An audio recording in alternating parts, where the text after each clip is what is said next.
Israel के तल अवीव के आसमान पर रॉकेट रोके जाने के दौरान जोरदार विस्फोट की आवाज सुनी गई है। जैसे ही रॉकेटों को रोका जा रहा था, सायरन की आवाज बजने लगी। रिपोर्ट्स के मुताबिक इजराइल हमास के बीच चल रहे संघर्ष में इजराइल ने 12 अक्टूबर को बताया था कि हमास द्वारा लॉन्च किए गए रॉकेट हमलों में 1300 लोग मारे गए।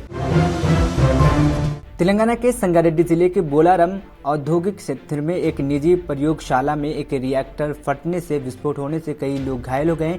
घायलों को इलाज के लिए स्थानीय अस्पताल में भर्ती कराया गया है। पुलिस मौके पर मौजूद है और अधिक जानकारी की प्रतीक्षा है।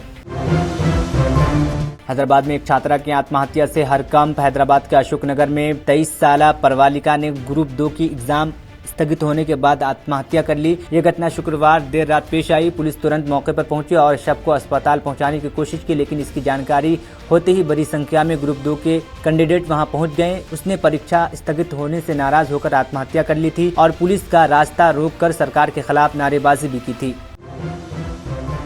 मुख्यमंत्री प्रमोद सावंत ने उत्तरी गोवा में बालकला और साहित्य महोत्सव का उद्घाटन किया। बच्चों को अपने संबोधन में उन्होंने कहा कि प्राइम मिनिस्टर नरेंद्र मोदी सच्चे दूरदर्शी हैं। स्वच्छ Bharat mission, fit India movement, startup India, NIP 2020, अंतर्राष्ट्रीय योग दिवस आदि जैसे उनकी दूरदर्शी पहल है। उद्देश्य हमारे राष्ट्र का समग्र विकास करना है। इजराइल फिलिस्तीन में हालात सामान्य होने के बाद अरब अब सबसे पहले फिलिस्तीन के अधिकारों की बात प्रमुखता से उठाएगा। इस बात की जानकारी सूत्रों के हवाले से सामने आ रही है।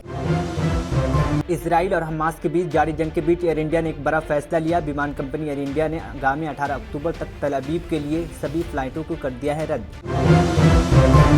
चेंबूर में जन शताब्दी अस्पताल के डीन सुनील काफली ने मीडिया से बात करते हुए कहा कि उनके स्कूल में मिड डे मील में खाना खाने के बाद अस्पताल लाए गए 16 छात्रों की हालत अब अच्छी है। उन्होंने कहा कि स्कूल में भोजन करने के बाद उन्हें उल्टी और पेट की दर्द होने लगी थी, जिसके बाद 16 छात्रों को अस्पताल लाया गया। उन्हें शिशु रोग वार्ड में भर्ती कराया गया था।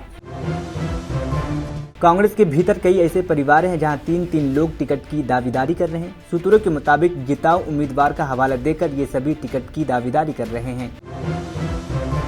छत्तीसगढ़ के मुख्यमंत्री भूपेश बघेल ने मीडिया से बात करते हुए कहा कि आगामी छत्तीसगढ़ चुनाव के लिए उम्मीदवारों की सूची 15 अक्टूबर को जारी की जाएगी। उन्होंने कहा कि चर्चा और विचार के बाद इस सूची को अंतिम रूप दिया गया है।